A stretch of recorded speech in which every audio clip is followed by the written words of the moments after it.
This is İdil Kadıoğlu from Turkey.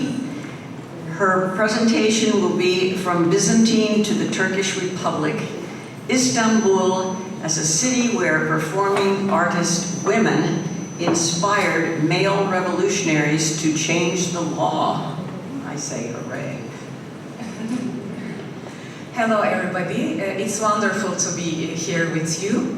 And today I will do a small presentation for you about the amazing historical legacy of my city, Istanbul. So the purpose of this project is to claim this cultural heritage of Istanbul as an incredibly significant place of women performance artists.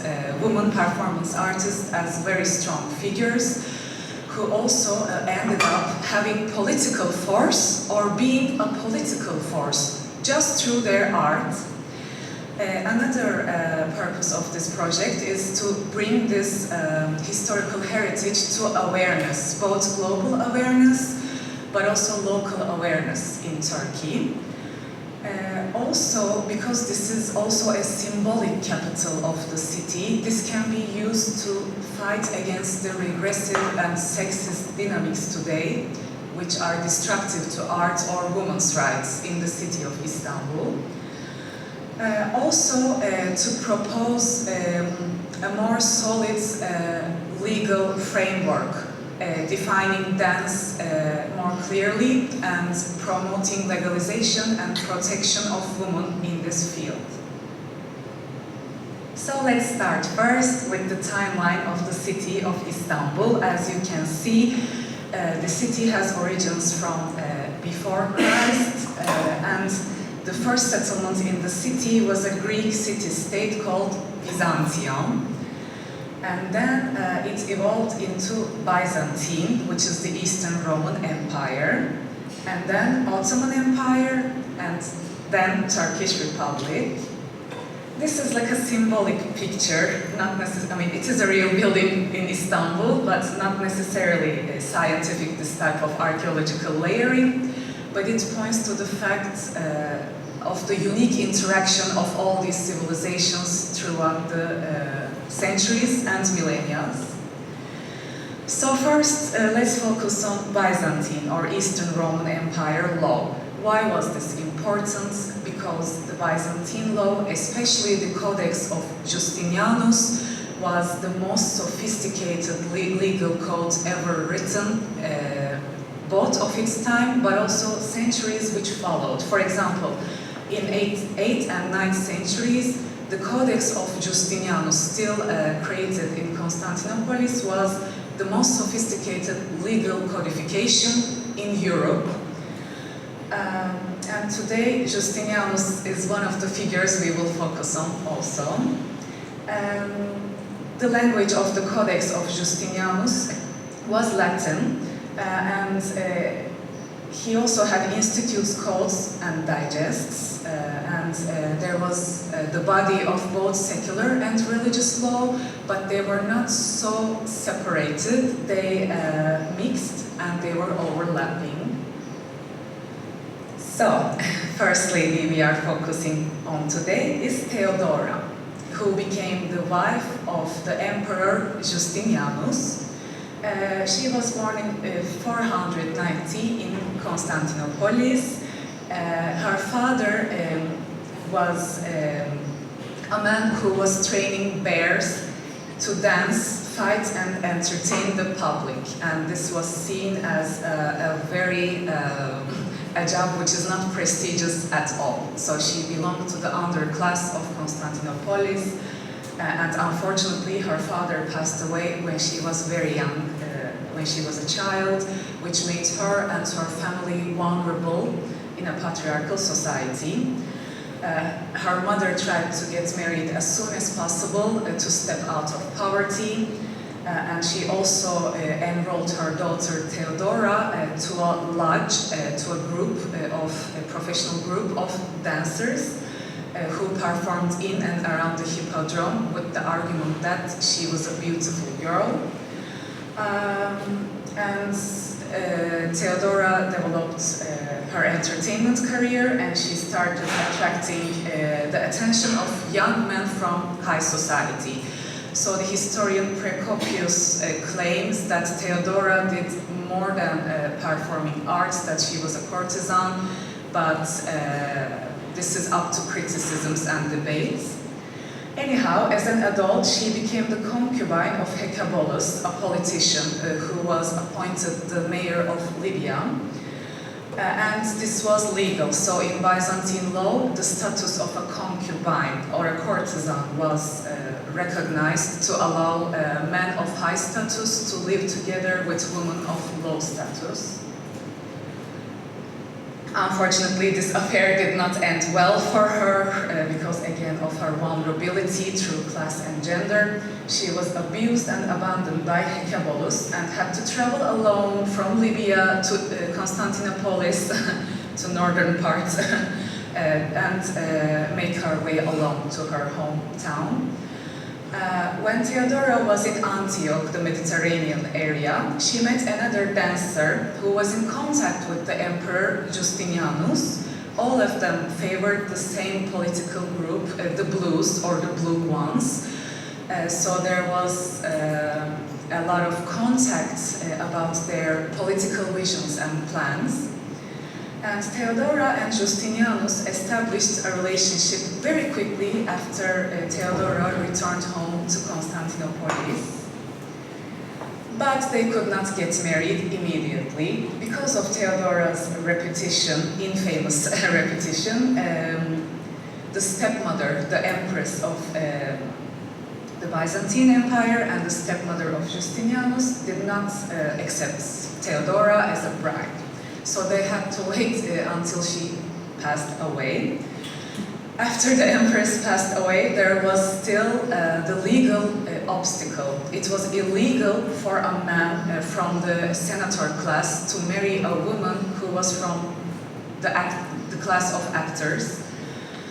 So Justinianus convinced his uncle, who was also his stepfather, Emperor Justinus, to change the law, which he did. So this was the legal revolution, because the laws regulated all the rules around class and marriage, who can marry who. But once this was completely reversed and broken and changed anew, it was also a very subversive act symbolically, because a woman who had no prestige at all became an empress, the woman with the top prestige in the world at the time. Also, this opened the gateway for many marriages to come, because once this was legal, there were many marriages between men from the senator class and women who used to be actresses. So, why, as a Turkish person living in Istanbul today, I chose to claim the Byzantine heritage? Because of a unique cultural reason. Just because Byzantine ended politically does not mean it ended structurally. The structures and institutions of the Byzantines were absorbed by the Ottoman Empire and continued throughout centuries. There are also interesting, this is a separate topic, there are many interesting research about this in Turkey as well. Lots of people are interested. The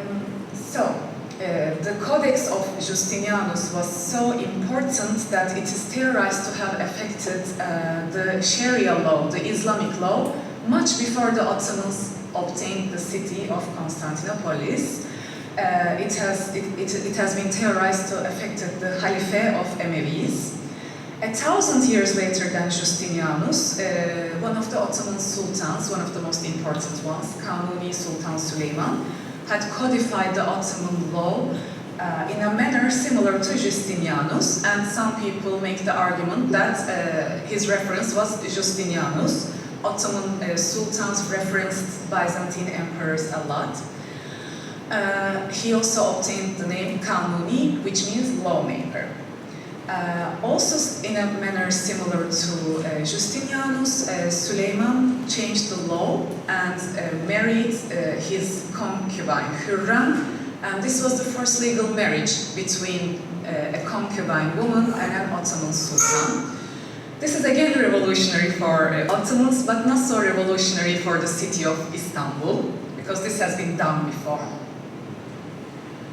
Let's look at the Ottoman law chronology. From the establishment to 19th century, where the specific date 1839, that was the first ever reform document in the Ottomans, which could touch and kind of break and change the symbolic authority of the leader of the Sultan. And from this period on is the westernization, modernization period of the law. So yes, Ottoman law had two cornerstones, either the law of the Sultan or the law of the Sharia. But just because it was an Islamic law doesn't mean it was the same as other Islamic countries or other Islamic laws. There was a unique Ottoman application. One of the criticisms to Western scholarship is the misrepresentation of the position of women under Islamic rule. For example, Deniz Kandiyoti, a Turkish scholar, has argued that similar gender structures exist in Buddhist, Hindu, and Confucianist societies. So, arguments and criticisms made by Western scholars to Islamic society actually exists in many parts of Asia with many different types of societies. Also, Bahriye Üçok was another Turkish scholar who criticized the arguments that women were oppressed extremely under Islam. She made the point that Muslim women had legal status years before women who exist under the contemporary law. For example, the mother of the Sultan ruled the domestic affairs of the palace. So Ottoman Empire was partly woman-ruled. Not just one man, but always one man and his mother, the woman, ruled the whole empire. But apart from the law of Sharia Islam, there was another cornerstone of Ottoman law, the law of Sultan. And this had a history of going back to Central Asia and Mongolian leadership and state structure. The first reform documents which dare to touch or break the authority of the Sultan, as we talked about, this was in 19th century. The interesting information is that Ottomans, not just the bureaucrats, but the citizens, very quickly absorbed the developments of the French Revolution. So when the French soldiers and people could throw their king, the Ottomans immediately started taking some steps to do that as well. Yes. Here is just a timeline for the upcoming part of the presentation, because we saw there was a big linearity and integration between Byzantine and Ottoman Empire, but we will not see this in the Turkish Republic. For centuries, Ottoman Empire was an absolute monarchy, then all the changes happened, and in 1923, the Turkish Republic was founded through many revolutionary acts. Yes. So, what is the difference between the Turkish Republic and our past history? So, Turkish Republic symbolized a complete break from both Byzantine and Ottoman past. Both the revolutionary soldiers and the people desired to cut ties with the old culture and law. They also, the young secular republic, wanted to distance itself from the Islamic law as well. So the state was completely secularized. They also changed the capital. So today's presentation is about Istanbul.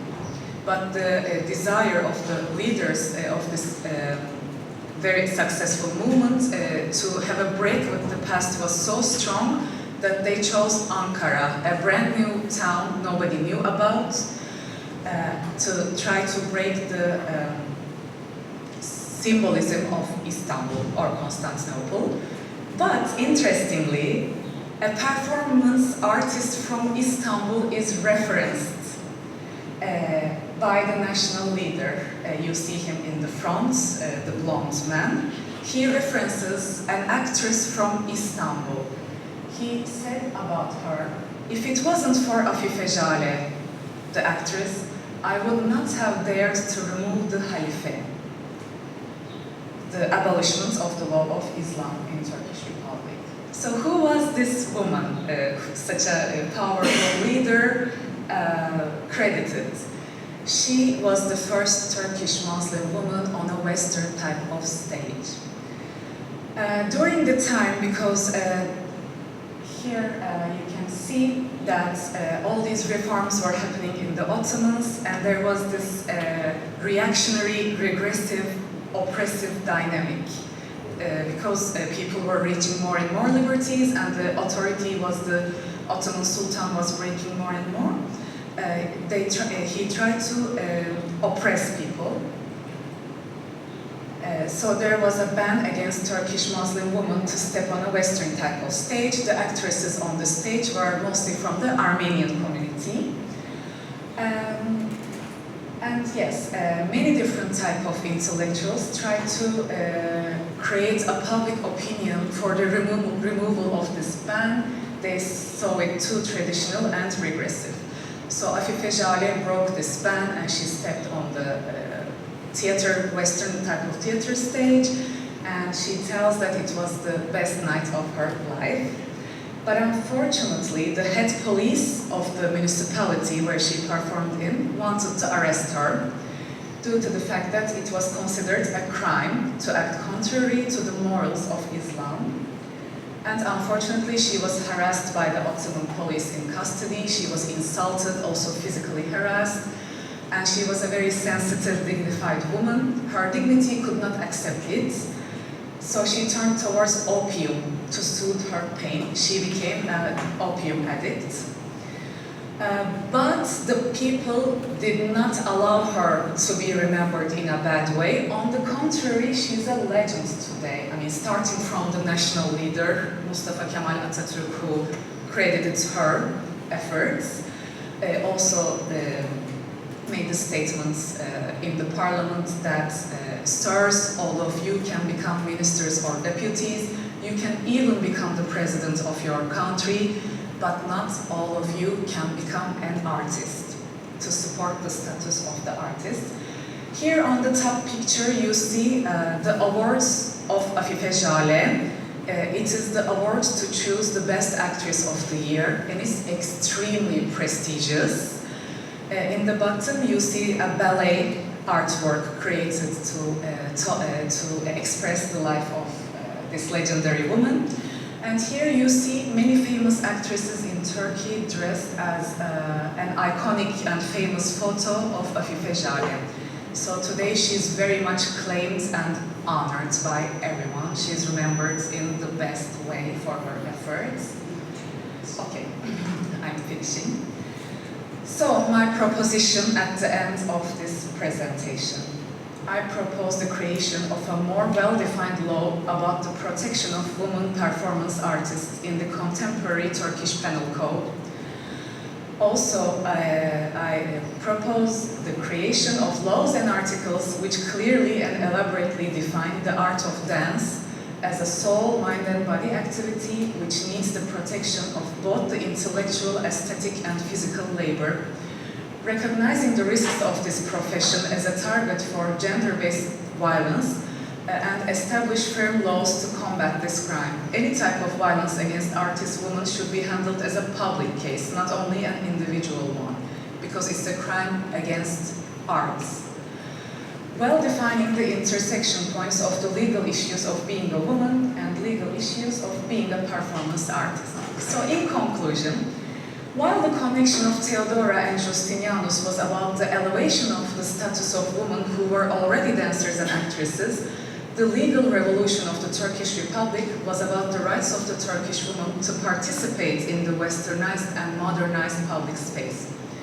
The reference for the revolutions of Theodora and Justinianus was Christianity, yet the reference for the revolutions of Mustafa Kemal Atatürk was secularism. In both cases, the performing art of the woman became a political force. Thank you for listening.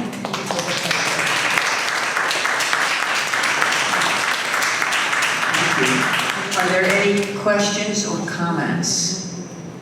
I actually have one myself. You mentioned the blue group. Yes. There is a group called the Blue People, I think from Morocco and Egypt. I'm just wondering if there's any connection. These groups were about Christianity, Orthodox Greek Christianity, and about their political links, some conflict and debate about theological arguments.